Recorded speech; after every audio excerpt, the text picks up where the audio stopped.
All right, everybody.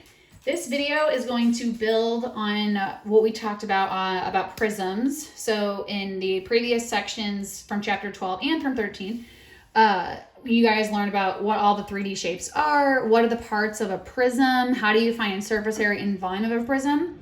The next thing we're going to do now is add cylinders to that. Cylinders are really similar to prisms, so I'm going to kind of show you why. So I'm going to build, we're not going to do this entire problem together. I just want to use it for discussion's sake. So here's an example of a triangular prism. So from the last lesson, you learned that in a triangular prism, or really in any prism, you've got two congruent bases. If it's a triangular prism, they're going to be triangles. So this has two triangular congruent bases that are 4 by 4, which means the hypotenuse, or this length right here, is a 4√2. It's a 45, 45, 90 triangle, which means it has 3 lateral faces. So again, lateral meaning those are the sides that go around it, essentially, that are not the base. So there's 3 rectangular faces, and those are called lateral faces. So think of that vocab and what the parts are of a cylinder. So a cylinder is really similar to that of a prism, because you've got, essentially, it's kind of like a prism, that you've got 2 congruent and parallel bases. It's just, in a cylinder, they're always going to be circles every time.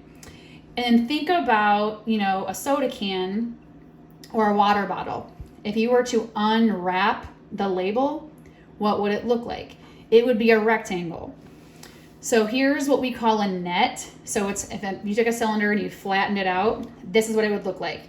You'd have 2 circles, and the area of each of those is pi r squared. So there's 2 of those.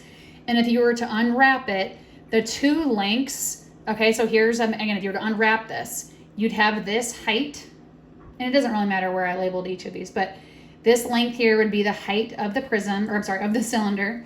And then the length of the rectangle is really going to be represented by the circumference of the base. And that's what I wrote right here. And again, that's going to be 2 pi r, or pi times diameter. So I just labeled them just to look like that. So really the total surface area is going to be 2 pi r squareds plus whatever h times pi d would be, and then add all that stuff together. So there's a lot that are going to be here. So if you want to pause this, you can write these down, please do so. That would not be a bad idea. So if we're talking lateral area only, so again, in a prism, that was all of the rectangles, around the sides that are not the base. Same idea in a cylinder. Lateral meaning non-base. So it's going to literally be the circumference times the height. So again, what that references is the lateral would be the area of this rectangle, okay? So that's what that's saying there. So it's 2 pi RH, or again, pi dH if you like that one better. And then total surface area, it's very similar to the generic formula for a prism. It's just that lateral specifically for a cylinder is 2 pi RH. So that's the specific one. So again, it's this going for L. And then now it's still 2 bases, 2 times the base area. It's just that every time in a cylinder, it's going to be pi r squared. So 2 times pi r squared every time. And that's what that blue one is saying. So the black here, the typed formula, is kind of the generic one. The blue specifically is for a cylinder. So write down what you need and what you feel is going to help you the most. And let me show you some examples. So here we are, find the exact surface area. Again, exact meaning you're not going to find a rounded answer. Keep it in terms of pi. So don't take you really shouldn't have to use your calculator a whole lot for this. But the surface area, knowing that the height is 10 and your radius is 5. So we're going to find lateral first, meaning, again, if we were to unwrap the cylinder, what that would be. So it's the height, in this case 10, times the circumference of one of the bases. So right here, 2 pi r, that's going to be the circumference. So 2 pi times 5 times the height 10. So 2 times 5 times 10 is 100, and the pi just carries over. So just the lateral, meaning, again, that rectangle wrapped around it, is just 100 pi. Then we need to add the 2 circles, the 2 bases. So one of them, which again, just like with prisms, you're going to want to know what one base is at one point too. So keep that in mind. So 1 is pi r squared. So 5 squared is 25 times pi. So we get a final surface area of the lateral plus 2 times one of the bases. So 100 plus 2 times 25 is 150 pi square centimeters. That's how you find total surface area. Now this one is more for discussion of, just some logical thinking of which one you think has the largest lateral. So think about what the lateral represents in a real world problem like this in these cans. It's just the label. So the one on the left is the chicken of the sea. On the right, you've got Campbell's soup. So notice the dimensions here, and these are not accurate, okay? I just made these up. So the radius here is 10, the height here is 3, and then I swapped it. So here the radius is 3, and your vertical height is 10. So the answer you're kind of looking at already, but which cylinder is going to have the largest? So if we were in class, I've had you guys kind of discuss this a little bit and take some guesses of which one you think is going to be bigger.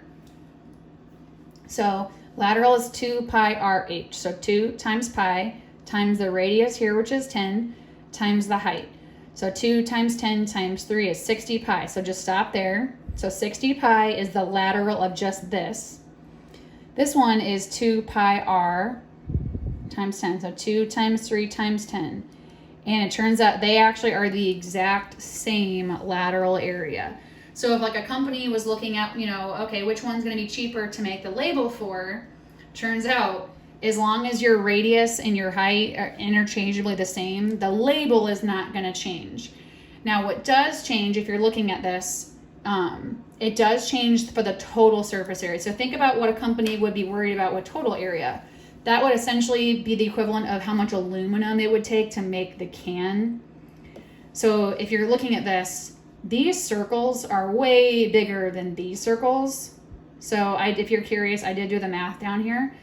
One of these is 9 pi, one of these is 100. So double those. Turns out this can, it requires a lot more aluminum to make than this one.